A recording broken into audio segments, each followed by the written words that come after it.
मैं सच में बहुत बेवकूफ हूं। मुझे पहले ही समझ जाना चाहिए था कि ये आपका ही बुलावा हो सकता है प्रभु। ओमकार के सामने उस बरगद के पेड़ के नीचे एक शिवलिंग था, जिसके चारों तरफ वही नाग लिपटा हुआ था। ओमकार उस शिवलिंग के आगे नतमस्तक हो गया और तभी उसे कदमों की आवाज सुनाई दी और जैसे ही वो उठकर पलटा, वो हैरान रह गया। आप? ओमकार हैरानी से अपने सामने खड़े उस साधु को देख रहा था, जिसके चेहरे पर एक अनोखा तेज था। आप कौन है बाबा? मैं कौन हूं ये मायने नहीं रखता है ओमकार, मैं यहां क्यों आया हूं ये मायने रखता है। आपको मेरा नाम कैसे पता है बाबा? ओमकार का सवाल सुनते ही साधु के चेहरे पर एक हल्की सी मुस्कान छा गई। तुम सवाल बहुत पूछते हो ओमकार, लेकिन यह समय सवालों का नहीं बल्कि कर्म करने का है। इस ब्रह्मांड के अस्तित्व को बचाना है और उसके लिए तुम्हें तुरंत अपनी इस तलाश को त्यागना होगा। तलाश को त्यागना होगा? क्या मतलब है आपका? कहीं आप पादरी की बात तो नहीं कर रहे? सही समझे ओमकार, पादरी को भूल जाओ, तुम्हारे पास उससे भी बड़ा कार्य है। पादरी को कैसे भूल जाऊं बाबा? मुझे उसे ढूंढना ही होगा। मेरा मन कहता है वो जिंदा है। तुम्हारा मन सही कहता है ओमकार, पादरी न केवल जिंदा है बल्कि सुरक्षित भी है। इसीलिए तुम उसकी चिंता छोड़कर वो करो जो हम तुम्हें कहने आए हैं। साधु की रहस्यमयी बातें सुनकर ओमकार बेहद कंफ्यूज हो चुका था। उसे कुछ समझ नहीं आ रहा था कि वो क्या करे।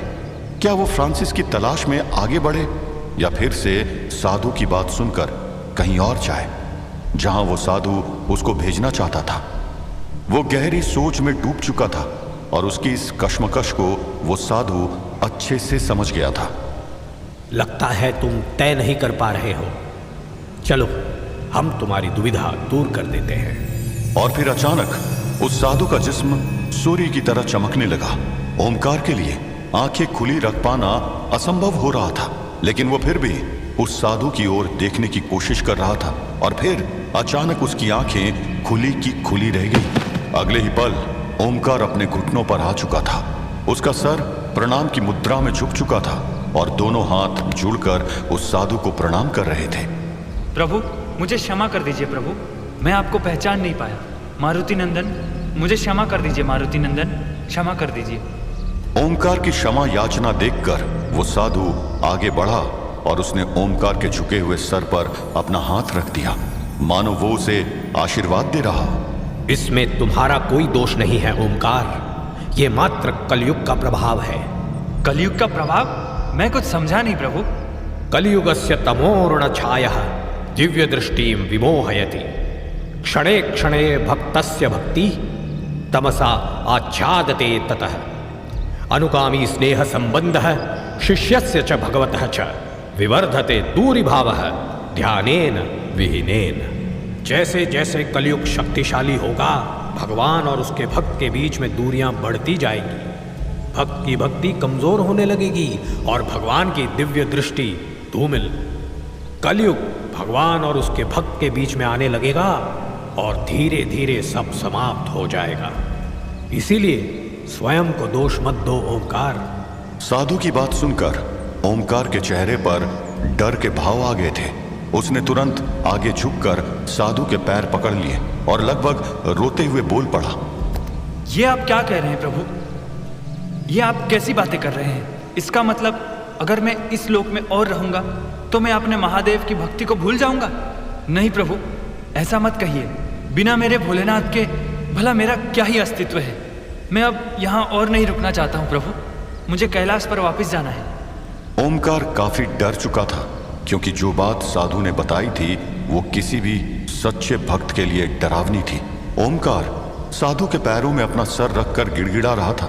तभी साधु ने आगे झुककर ओमकार के कंधे पकड़ लिए और उसे उठाते हुए बोले, उठो नंदी पुत्र, उठो। इस प्रकार भयभीत होने से काम नहीं चलेगा। पर आपने जो बात कही है वो सुनकर मैं बहुत डर गया हूँ प्रभु। कलयुग का असर मुझ पर होने लगा है। तभी मैं उस नाग को देखकर समझ नहीं पाया कि वो महादेव का दूत है। मैं अपने ही भगवान के भेजे दूत को शत्रु मानकर उससे दूर जाने की कोशिश कर रहा था। हम जानते हैं ओमकार, और इसीलिए कह रहे हैं कि स्वयं को दोष मत दो। ये तो मात्र कलयुग का प्रभाव है। कलियुगे विहीनः स्यात् देवः शक्त्या विमोहितः, शिष्य भक्ति विहीनत्वात् देवता बलहीनता, धर्मोपि संकटं याति शिष्यस्य स्कंदभारेण, रक्षणीयं भवेद्देवं धर्मं चापि समर्पितं, सत्यभक्त्या श्रद्धया च शील संयम धारणात्, कलियुगस्य प्रभावं तु क्षयं नयेत् सतां जनः, युद्धं शिष्यः स्वदेवाय धर्म च प्रयोजयेत्, ततो हि कलियुगं हन्यात् नित्यत्वं व्यपोहति। अर्थात कलियुग में देवता अकेले और कमजोर होते जाएंगे, भक्तों की भक्ति धीरे धीरे कम होने लगेगी और इसके बिना देवता अपनी शक्ति खोने लगेंगे, भक्ति के बिना उनका सामर्थ्य मिटने लगेगा, साथ ही धर्म भी एक बड़े संकट में पड़ जाएगा और विनाश के कगार पर जा खड़ा होगा। अब देवता और धर्म दोनों को बचाने का बोझ भक्त के कंधों पर होगा। सिर्फ सच्ची भक्ति, अटल श्रद्धा और उचित चरित्र के साथ ही कलयुग के प्रभाव को रोका जा सकेगा। 3 युगों तक भगवान ने भक्तों की रक्षा की है, किंतु कलयुग में भक्त को भगवान और धर्म दोनों की रक्षा करनी होगी। यही इस कलयुग का संदेश है। जागो, काम करो और भक्ति और धर्म के माध्यम से संतुलन वापस लाओ, अन्यथा कलयुग सदैव के लिए स्थापित हो जाएगा। इसीलिए उठो भक्त ओमकार, उठो और अपना काम करो, उठो।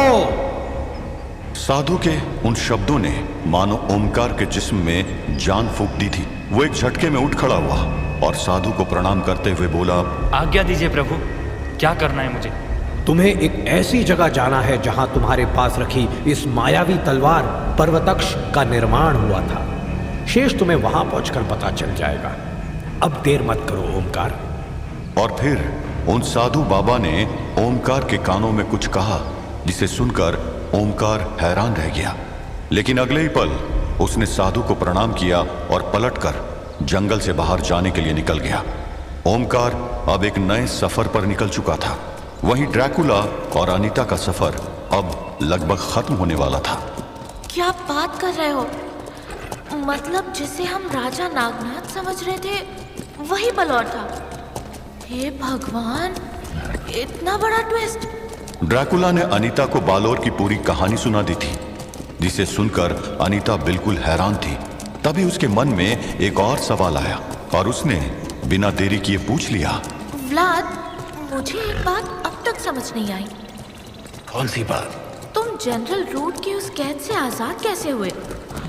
मैंने उस पिंजरे को देखा था। उसे तुम्हें कैद रखने के लिए विशेष तौर पर बनाया गया था। उसके ऊपर सिल्वर की कोटिंग की गई थी। फिर भी तुम उस पिंजरे से बाहर कैसे आए? अनीता का सवाल सुनकर ड्रैकुला ने एक गहरी सांस ली। तुम सुनोगी तो शायद तुम्हें यकीन नहीं होगा। तुम्हारे साथ इतना समय बिताने के बाद क्या ये पॉसिबल है कि तुम जो बताओ उस पर मैं विश्वास ना करूं? कभी कभी तो मुझे लगता है कि शायद मेरे लिए इस दुनिया में अब देखने के लिए कुछ बचा ही नहीं है। सब कुछ तो देख ही लिया है मैंने। इच्छाधारी नाग, मुर्दा, बोने, भेड़िया मानव और अघोरी भी। और इन सब से भी ज्यादा स्ट्रेंज तुम बताओ, तुम जो भी बोलोगे उस पर मुझे पूरा भरोसा होगा।